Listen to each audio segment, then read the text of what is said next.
Section 8.1, graphical solutions to trig equations. Now, what we're going to do for this is we're going to solve trig equations using our graphing calculator, and we're going to be able to find all of the solutions.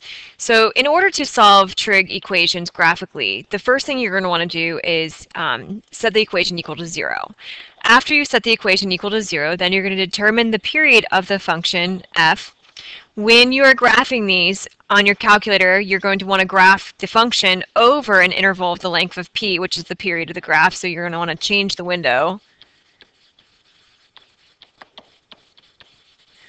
And then use the calculator zero finder to determine the x-intercepts of the graph in this interval. So remember, in order to do that, you hit second trace. And then, of course, that's number 2 as the zeros.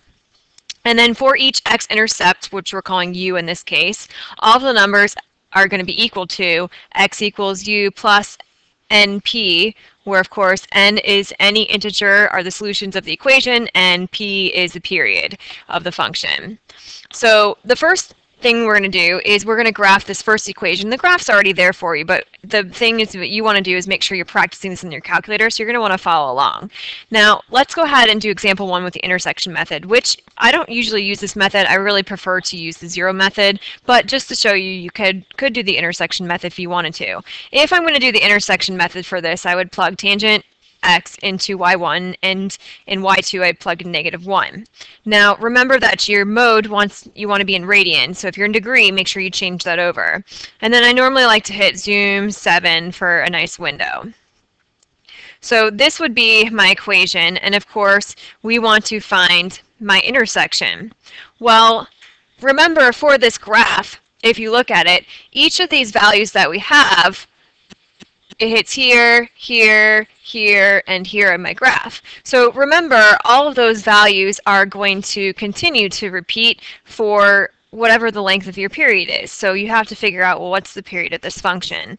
So the period for this function is equal to, of course, if you look at the tangent of x equals -1, so we know the period is equal to pi because we know our parent graphs. So the period equals pi.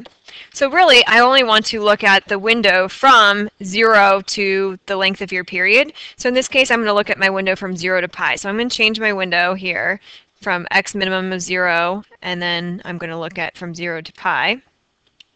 And remember your key points, then you divide that period by 4. So I'm going to do my key points by pi over 4, and then hit graph. So really, I can see that I only have one solution from 0 to pi that I need for my answer. So in order to find it, I can do second trace, and then of course the intersection on my calculator. Oops. And then I trace over close to that point, and I hit enter 3 times. And it guesses that the intersection is 2.3561. Now, for this equation, I can actually find the exact value of this because you should know from your unit circle what the tangent of -1 is equal to. So if I think about my unit circle, I know that -1, so usually we graph tangent from -pi/2 to pi/2, and in this case we were actually looking from 0 to pi, so -1 would be in this quadrant over here. So in this quadrant over here, I know that tangent of -1 would actually be 3 pi over 4. So anytime you have numbers where you can find the exact value answer, you're going to want to do that. So all of my solutions would be equal to an x value of 3 pi over 4 plus the period of the function, so pi times n, where of course n is equal to an integer. This is what we were talking about up here when we said the 0, which is 3 pi over 4, plus n, which is right there in my equation. The period, the length of the period is pi, so this would give me all of my solutions where the tan of x is equal to -1, because remember that even though we're only looking at the window from 0 to pi, which was from here to here, so this was my one solution, remember every single pi, which is the distance from here to here, we're going to have another place where it hits -1 for my tangent graph. So that's the intersection method, and we've talked about that and we've done that method before.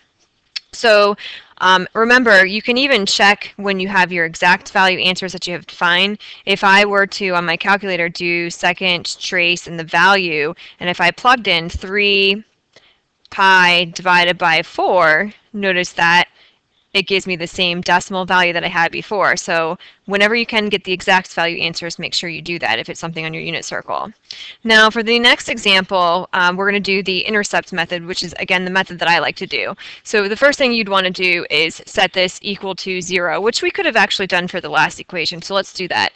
I prefer usually do the 0 method. So if I did the tangent of x and then added 1 to the other side and set this equal to 0, just to show you that you would get the same solutions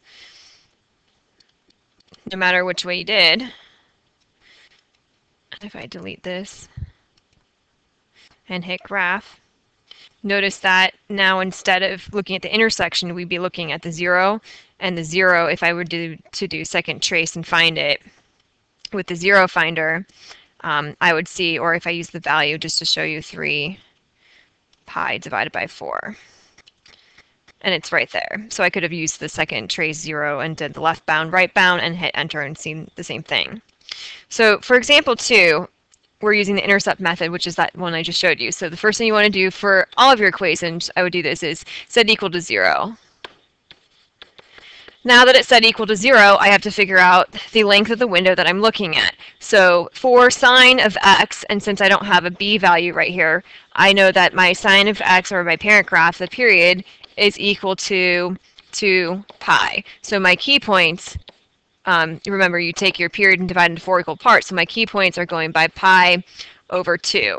So here's the graph which I did on here, or if you wanted to, of course, we could put this into our graphing calculator. So if I put this in my graphing calculator, I have the sine of x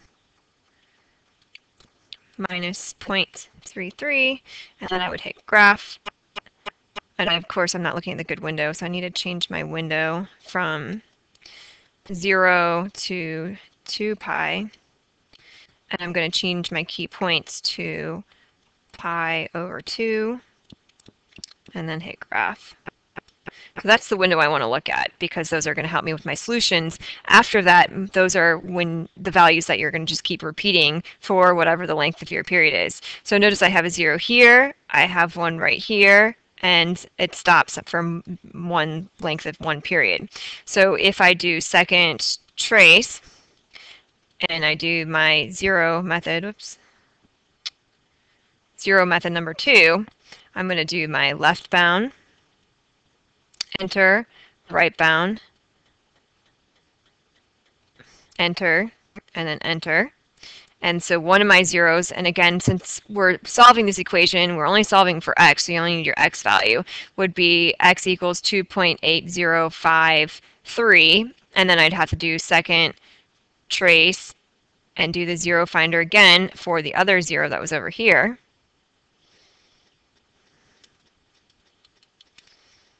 So left bound, enter, right bound, enter, and remember those 2 arrows here should be pointing towards each other, and then enter for guess, and I get x equals 0.3363.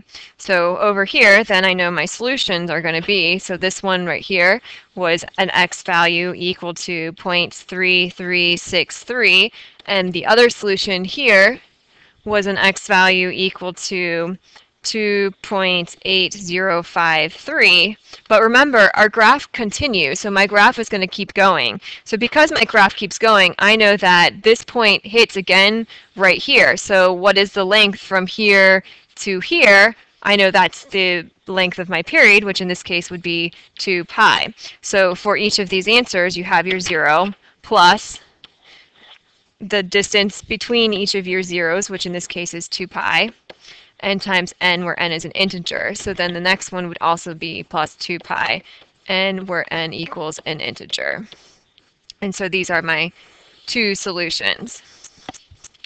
So then let's go to the next one.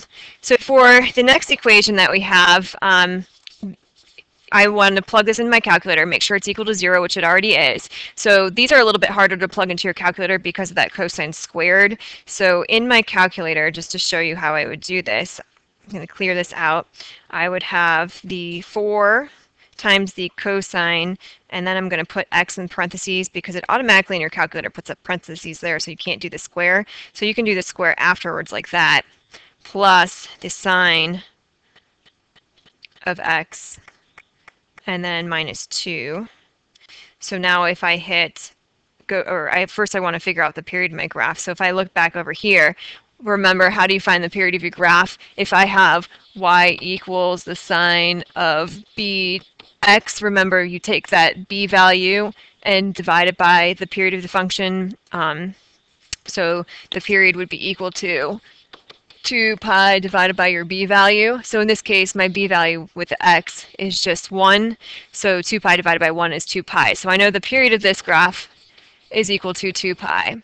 So that's what I'm going to add to each of my zeros when I'm writing them out. So since that's my period of my function, the window that I want to look at on my graphing calculator, of course, is going to be from 0 to 2 pi, which I already have, and then my key points, of course, would be pi over 2. So if I hit graph, I can see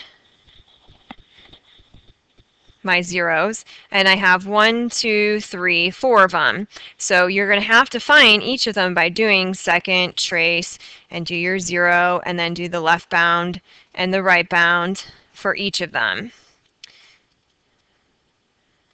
And then, so that's one of my answers. So, of course, we would have to do this for this point here, here, here, and here. So if you do that in your calculator, just to save us some time, I'm just going to write it out. You should get x equals 1.0030, and x is equal to 2.1386. Here, x would be equal to 3.7765, and here x is equal to 5.6483, plus the period of my function, so 2 pi n, because remember these are repeating because our graph keeps going on, where n is equal to an integer. So these would be all of my solutions. Now, what I want you guys to do is to go ahead and do example 4 and example 5 on your own. So just to help you out for the example number 4. So remember, first you want to set it equal to 0. So I took this to the other side by adding it. Now that I have that, this one's a little bit different. So if I have a tangent and a cosine, well, the tangent parent graph period is pi, whereas cosine is 2 pi. But notice your b value right here is equal to 2. So if my b value is 2, the period would be 2 pi divided by 2, which is pi. Since the period for tangent's pi and this one's pi, I know the period for the entire equation is going to be pi. Let's say that you had 2 different values. You always take the one that's larger to look at the window on your graphing calculator. So you guys find the zeros for example 4 and example 5 on your own, and then we'll check our answers in class.